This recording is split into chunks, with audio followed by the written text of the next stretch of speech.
Servus und herzlich willkommen zu einer neuen Ausgabe 100.000 TV. Der Italian Stallion schlägt zurück und erobert zum mittlerweile 6. Mal die deutschen Kinos. Außerdem begrüßte das Tempo 90 Team die First Lady of Drum&Bass, DJ Storm, in der Produktion am Dom. Dort ließ man exklusiv den zugegebenermaßen etwas verstaubten roten Teppich ausrollen. Im Anschluss dann wie gewohnt die Veranstaltungstipps, aber zuerst gebe ich ab zu meiner Kollegin Rike Albrecht ins Newsstudio.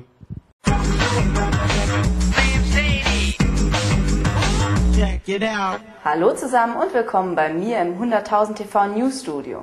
Vor kurzem konntet ihr bei uns einen Beitrag über die Tribüne bzw. das Bühnenbild für die antiken Festspiele sehen.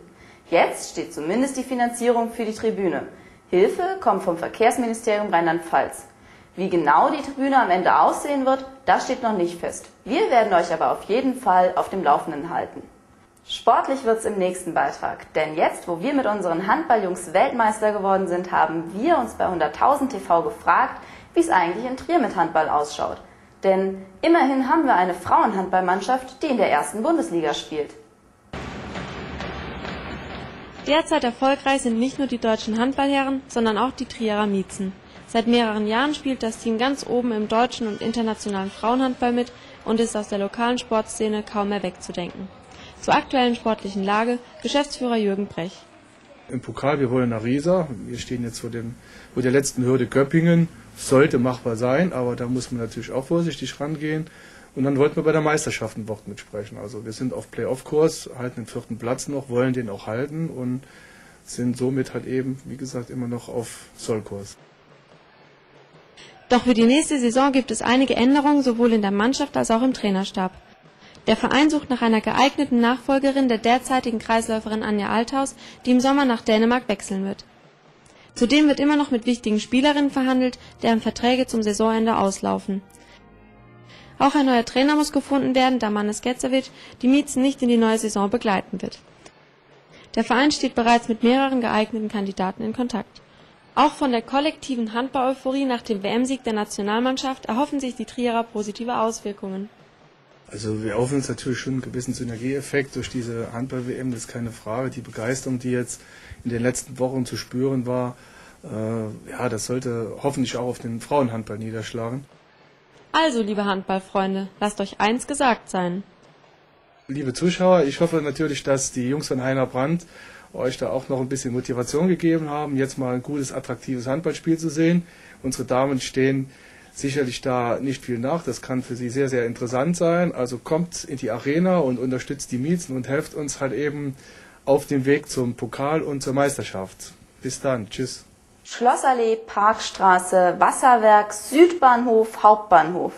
Das alles und noch viel mehr wollte früher jeder besitzen. Beim Monopoly-Spielen. Jetzt ist eine ganz neue Edition von Monopoly in Planung. Eine Deutschland-Edition. Und das Besondere daran, alle Spielfelder werden von Monopoly-Fans im Internet gewählt. Und dass Trier als älteste Stadt Deutschlands auf keinen Fall auf diesem Spielplan fehlen darf, das ist ja wohl klar. Bundesweites Interesse für Trier hat auch Bastian Sich erregt. In seiner Spiegel-Kolumne beschreibt der Autor von Der Dativ ist im Genitiv sein Tod das trierische Phänomen von holen statt nehmen. Übrigens, am 10. März ist Bastian Sich in Trier. Und jeder, der möchte, kann sich dafür natürlich gerne Karten holen. Und das war's dann auch schon wieder von den News und von mir. Und ihr könnt euch jetzt wie immer an dieser Stelle den Kinotrailer anschauen. Check it out. Es geht nicht darum, wie hart du zuschlagen kannst. Es zählt bloß, wie viele Schläge du einstecken kannst. Du musst weitermachen. Wer wäre der Größte? Wer war der Beste aller Zeiten? Wenn zwei Boxer aus unterschiedlichen Generationen gegeneinander antreten könnten, wer würde dann wohl gewinnen? In der einen Ecke der amtierende Champion Mason Beline Dixon. Er kämpft gegen den zweimaligen Schwergewichts-Champion aus Philadelphia, Rocky Balboa. Der Computer sagt, Rocky Balboa würde gewinnen. Ich spüre, dass da immer noch Sprit im Tank ist. Was für ein Tank? Na, hier drin. Ich glaube, ich will noch mal boxen. Naja, nichts Großes. Kleine Kämpfe gegen Leute aus der Gegend. Was willst du denn beweisen, Pa? Ich dachte, du würdest dich darüber freuen. Bist du dafür nicht, zu alt? Wir haben sie wohl die Birne weich geklopft. Hast du auch gehört, dass Rocky Balboa eine Boxlizenz erhalten hat? Ich soll gegen einen Typen antreten, den ich mit gefesselten Händen besiege? Dieser Computerkampf hat die Menschen neugierig gemacht. Aber ich bin nicht daran interessiert, durch die Mangel gedreht und gedemütigt zu werden. Leute werden dich für verrückt halten. Was ist verrückt daran, wenn man voller Stolz sagen kann, ich komme zurück? Wenn es das ist, was du unbedingt tun musst, dann tu es. Kämpfer kämpfen. Um diesen Typen zu besiegen, musst du schnell sein. Das bist du nicht. Und in deinen Gelenken hat sich Kalzium abgelagert, also kommt auch Sparring nicht in Frage. Ich kenne das Problem. Womit wir punkten können, ist altmodische blanke Gewalt. Wuchtige Schläge, die so wehtun, dass seine Vorfahren sie noch spüren. Basteln wir ein paar echt brutale Bomben. Rocky, die Presse hat ihm den Spitznamen Balboasaurus verpasst. Was sagen Sie dazu? Harry, warum nennen die Veranstalter es einen Schaukampf? Vermutlich wäre Hinrichtung zutreffender. Man braucht Mumm, um wieder in den Ring zu steigen, wenn man weiß, dass man verdroschen wird. Du hast das schon verloren. Es ist erst dann vorbei, wenn es vorbei ist. Ist das ein Spruch aus den 80ern? Wohl eher aus den 70ern.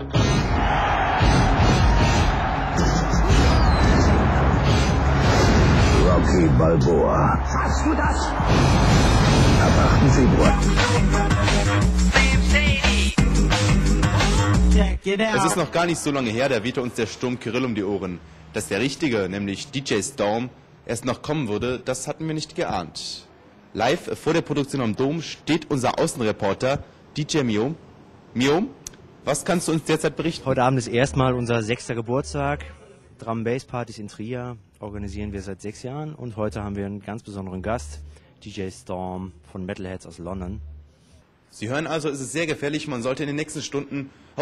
Jetzt überschlagen sich die Ereignisse. Auf der anderen Leitung DJ Storm persönlich. DJ Storm, bitte. Good morning, ich bin at DJ Storm und nicht kochen. 100.000 TV will at an Kontsannung us. Merci.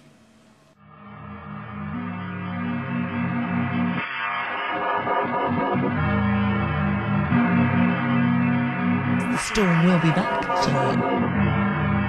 Das ist echt eine ganz gute Sache. Also wenn man sich anguckt, in London läuft zwar jeden Abend irgendwo Drum and Bass, aber letztendlich in so einer Riesenstadt ist es auch nur Underground. Ne?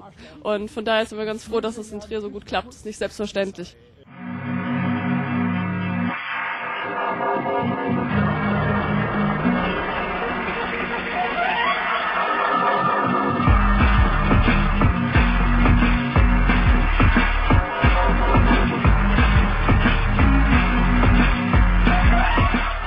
Hello Jane, welcome in Trier. Definitely lots of people listen to drum and bass in this country, but how do you assess the drum and bass scene here in Germany and to what extent it's different to the British one? Well, I have to say that Germany has one of the healthiest scenes for drum and bass in the world. It has the best club culture that I've experienced travelling around the world as well. I.e., you don't seem to have too many sound restrictions or too many times closing early. I think to a certain extent people have slightly more open minds in Germany than maybe in the UK, because I think in the UK drum and bass almost got, sectioned into different groups, whereas here in Germany I find it's still really all open, and that excites me. I think we're still one of the scenes that encourages all comers. Doesn't matter what you look like, but if you're into the music, come. And I think that's what we say in drum and bass. You know, I've seen 50-year-old guys at drum and bass who are wearing a suit and still rocking out.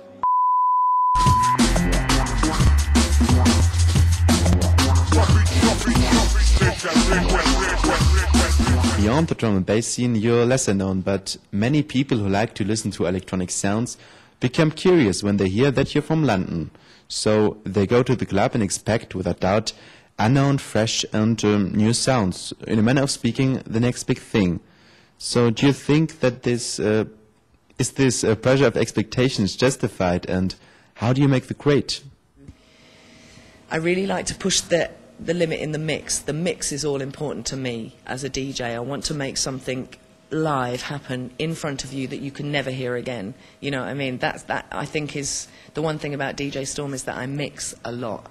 And I try to make the tunes into something different. Like, there's something really nice, I think, how can I turn that a bit nasty? Or how can I turn that nasty track a bit nice? And I do kind of quite dramatic mixes, I suppose, of very different kind of styles of drum and bass. But that's That's what I like to do. I always say my style is rough with the smooth. Do you know what I mean? So for me, that works. And I think when I see the crowd listening to a mix and they're just like going, what is she doing? I think, yeah, that's what I want you to do. I want you to think, what is going on right now? What is she doing? Do you know what I mean? And that for me is exciting. I know that you're very committed in the things you're doing. In a former interview, you mentioned that you really live drum and bass. So what do you mean by that? Is there no space for the Jane next to DJ Storm anymore? I mean, there are times, obviously, when I'm not involved with drum and bass, and I do take those days off where I relax, but I have to keep on my game, so therefore you're constantly listening to CDs, you're on the computer talking to people. It's a 24/7 thing to keep global with everybody. I mean, I don't really go to other clubs or listen to other musics, because that's not what I'm about. When it comes to my music, I'm a pretty 100% purist.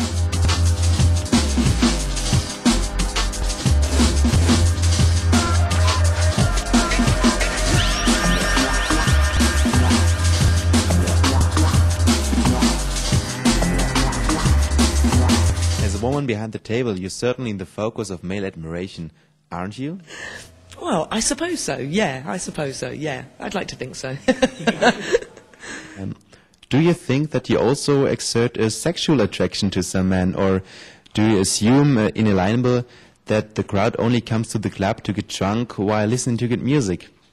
Yeah, I've never really seen it as a sexual thing, and I think maybe the presence that I give off when I'm in a club is I'm serious and I'm doing my job. Not that I'm not happy, because I am. I'm smiling and I'm enjoying it. But I've only ever had one person, you know, be very sexual to me on the decks, and it kind of took me by surprise, to be honest, because maybe people do, you know. I mean, you know, I've had 2 proposals of marriage as well and DJing, but you know, you just say, laugh at that and say, oh, thank you. You know, but I don't see myself like that. Do you know what I mean? I see myself, yeah, as somebody who's just going to bring you the music. And I always think, well, the fact that I'm female is incidental. But having said that, when you hear a female DJ mix, there is something different, I think, that a female does bring. And I think it's empathy.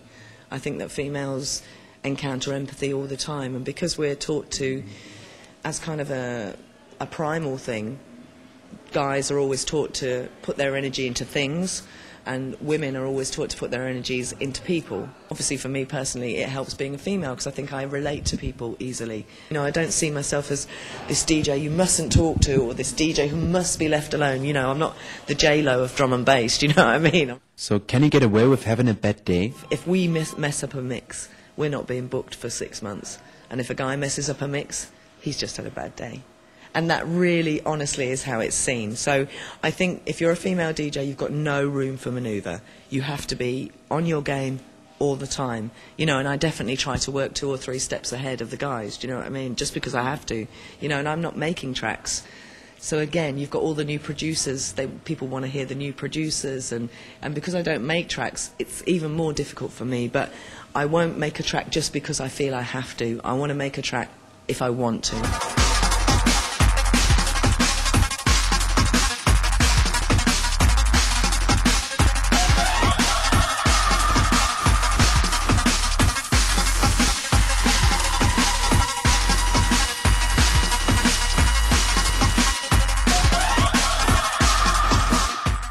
You were very successful with your duo Chemistry and Storm, but unfortunately your friend Kemi died in a tragic car accident.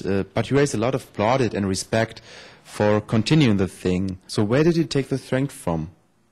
I think if I'd have given up, it would have felt like a big failure on my part. You know, like everything we'd done didn't mean anything, and it did. You know what I mean? Everything, and obviously, you know, the biggest hurdle for me is missing her.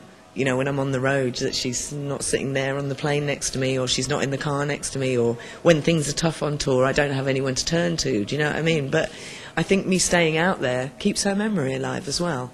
You know, and I mean, it's the one solace when I'm mixing. She feels like she's just right behind me, ready to come on the decks, and that's never gone. And I just look sometimes, and it just feels like she's there. Do you know what I mean? Maybe as a reason of these experiences, is there something you want to aim at or still achieve in your career? I think there's a lot of places in the world that, you know, I would still like to see, you know what I mean? I mean, I think so far drum and bass has been just about everywhere apart from India. So who knows, that might be the next step, do you know what I mean, to take drum and bass out to India. Well, it's like I said, you know, when people asked me all those years ago about Russia, and I said, well, I think drum and bass would make them really happy. Look at the scene there now, they're really happy, right? So, you know, I think maybe it would be nice to go to India, but obviously I want to do kind of, I'd like to do a few more mixed CDs myself, do you know what I mean? And who knows, I do have someone quite close to me who I might be able to make a tune with. Do you reckon that the day will come when you think that you don't need these all-night parties any longer? No, I don't think so. I think everybody wants to party all night, don't they? I don't know. I don't know. I see, you know, obviously I'm not the oldest one in my scene. There's a lot more older than me, and I look at them and they're out there still partying and, you know, still rolling out till 6 o'clock in the morning. So I think, yeah, I think there's always going to be a place for that. Do you know what I mean? And yeah, okay, I'm a little bit different to, you know, you people of my age who are maybe have families and that kind of stuff now, but I don't see it stopping, really. Do you know what I mean? I can't see why people wouldn't want to go out and enjoy themselves. So I think that's always going to happen.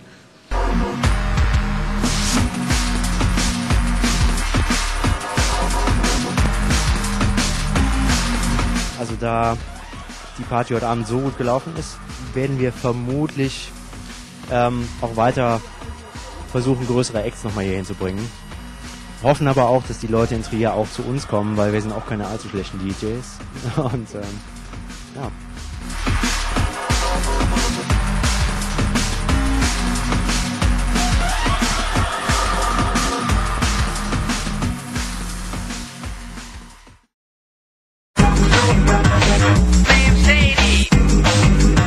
Check it out. Weiter geht's mit den 100.000 TV-Veranstaltungstipps. Bis nächste Woche. Tschüss. Unter dem Namen ihres irischen Sängers Ray Garvey hatte sich die Band in Süddeutschland formiert. Der erste Kontakt zwischen Ray und Drummer Mike Gomeringer ergab sich aufgrund einer Kleinanzeige. Irischer Musiker sucht Band. Das war vor 9 Jahren. Und auf der Tournee zum aktuellen Album Ruhig machen sie nun in Trier einen Zwischenstopp.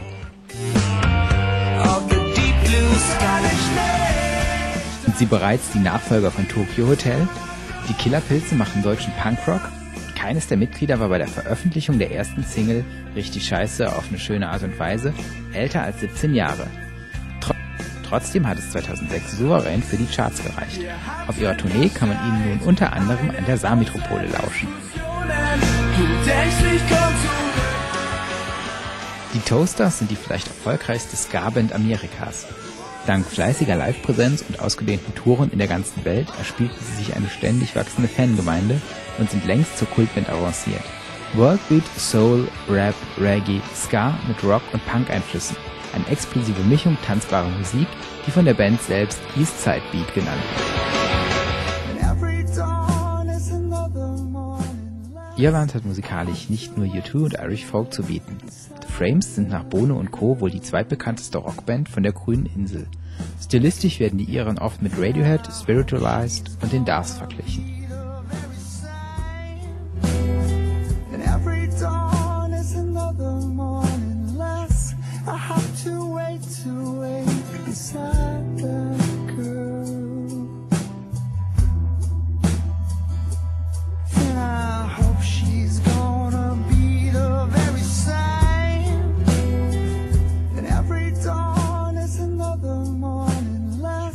I